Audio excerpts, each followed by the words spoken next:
अस्सलाम वालेकुम everyone, welcome back to my channel. कैसे हैं आप सब लोग? उम्मीद करती हूँ कि सब ठीक ठाक होंगे और खैरियत से होंगे।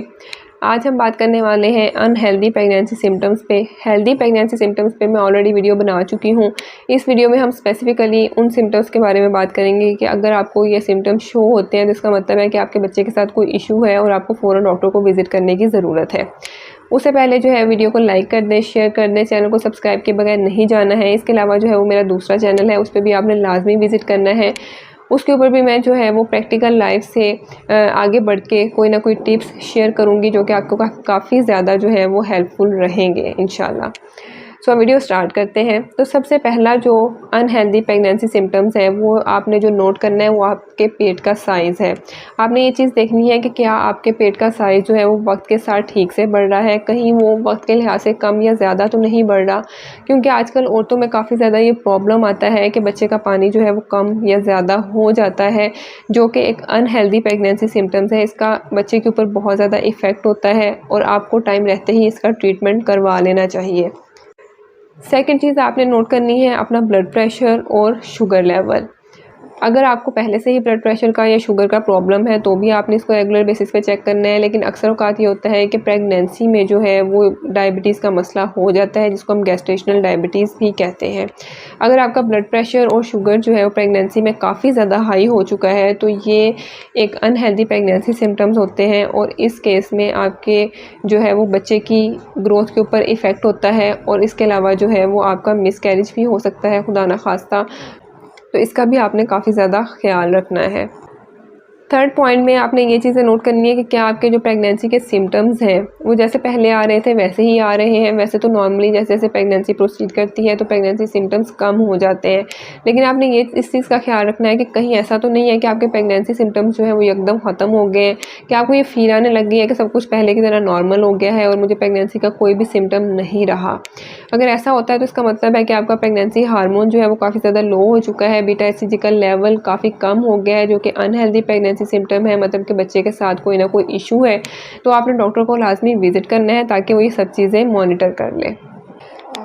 नेक्स्ट जो है वो प्रेगनेंसी में औरतों को ब्रेस्ट जो है वो काफ़ी ज़्यादा फुल फील होती है। इसके अलावा जो है वो टेंडरनेस होती है, मतलब कि थोड़ी बहुत पेन रहती है, उसका साइज़ भी बढ़ जाता है। लेकिन अगर आपको कभी ऐसा लगे कि ब्रेस्ट टेंडरनेस या उसका साइज़ जो है वो एकदम बिल्कुल ख़त्म हो गया है, बिल्कुल कम हो गया है, तो आपने फिर डॉक्टर को विज़िट करना है और ये चीज़ें चेक करवा लेनी है कि आपके बच्चा ठीक है, क्योंकि हो सकता है कि आपके हार्मोन्स जो हैं वो डिस्टर्ब हुए हैं जिसकी वजह से आपको ये साइन आया है। नेक्स्ट आजकल जो बहुत ही कॉमन प्रॉब्लम है वो है प्लेसेंटा प्रीविया। जब आप डॉक्टर को विज़िट करते हो तो वो आपको बताता है कि आपका जो प्लेसेंटा है वो काफ़ी लो है, नीचे की तरफ है, और इस केस में आपको अक्सर ब्लीडिंग का भी प्रॉब्लम रहता है। तो जब आपको प्लेसेंटा प्रीविया होता है तो तब आपके जो बच्चे की पैदाइश है वो अक्सर टाइम से पहले हो जाती है, और अगर ऐसा हो जाए तो उसको ब्रीथिंग का इशू हो सकता है, इन्फेक्शन का प्रॉब्लम हो सकता है, जो कि बच्चे के लिए ठीक नहीं होता। इसलिए प्लेसेंटा प्रीविया को हम हेल्दी प्रेगनेंसी में शुमार नहीं करते हैं। इस केस में आपने काफ़ी ज़्यादा केयर करनी होती है। अगर आप लापरवाही करते हो तो ये आपके बच्चे के लिए ठीक नहीं होता है।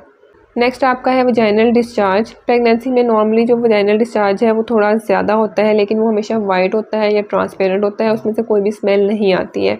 लेकिन अगर आपका जो डिस्चार्ज है वो काफ़ी ज़्यादा येलो है, ग्रीन है, उसमें से स्मेल आ रही है, इचिंग हो रही है, तो इसका मतलब है कि आपके बच्चे के साथ कोई प्रॉब्लम हो सकता है फ्यूचर में, क्योंकि ये एक इन्फेक्शन का साइन होता है, और अगर आपका इन्फेक्शन बढ़ जाता है तो आपका मिसकैरेज का भी प्रॉब्लम हो सकता है। इसलिए आपने अपने इन्फेक्शन को जो है वो टाइम रहते ही ट्रीट कर लेना है अगर आपको कोई भी ऐसा साइन फील हो रहा है। हमेशा वजाइनल डिस्चार्ज को वॉच करते रहा करें और इसको लाइट मत लिया करें। नेक्स्ट जो मोस्ट कॉमन साइंस होते हैं वो होते हैं आपके पेट के निचले हिस्से में दर्द होना। नॉर्मली थोड़ा बहुत दर्द रहता है क्योंकि मसल्स जो हैं वो स्ट्रेच होते हैं, बच्चे का वेट बढ़ता है तो उस टाइम पे आपको कमर में भी दर्द हो सकता है। लेकिन अगर आपका जो पेट का दर्द है वो आगे से पीछे की तरफ जा रहा है और बिल्कुल पीरियड्स की तरह दर्द हो रहा है आपके पेट और कमर में, और अगर इसके साथ आपको ब्लीडिंग का मसला शुरू हो जाता है या ब्राउन डिस्चार्ज का प्रॉब्लम शुरू हो जाता है, तो आपने लेट नहीं करना है और डॉक्टर को विज़िट करना है ताकि वो सारी चीज़ें चेक कर ले कि आपका बच्चा जो है वो ठीक है, अंदर उसके साथ कोई इशू तो नहीं है, क्योंकि ये भी अनहेल्दी प्रेगनेंसी के साइंस होते हैं। नेक्स्ट जो है वो फंडल लेंथ जो है, आपने अक्सर देखा होगा अल्ट्रासाउंड रिपोर्ट के ऊपर लिखा होता है, तो ये भी एक कह लें कि तरीका होता है जिससे हमें पता चल जाता है कि बच्चा जो है वो ठीक से ग्रो कर रहा है।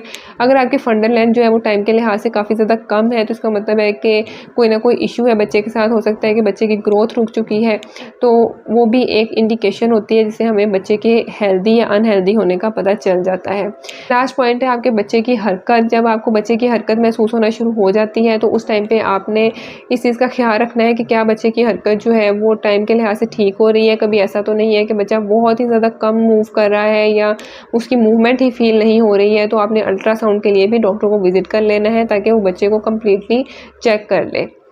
सो आई होप कि आपको इस वीडियो से काफ़ी ज़्यादा हेल्प मिली होगी। अगर आप मुझे कोई भी टॉपिक सजेस्ट करना चाहते हैं तो आप मुझे कमेंट कर सकते हैं। अपनी दुआओं में याद रखें, अपना बहुत ज़्यादा ख्याल रखें। नेक्स्ट वीडियो तक के लिए अल्लाह हाफिज़।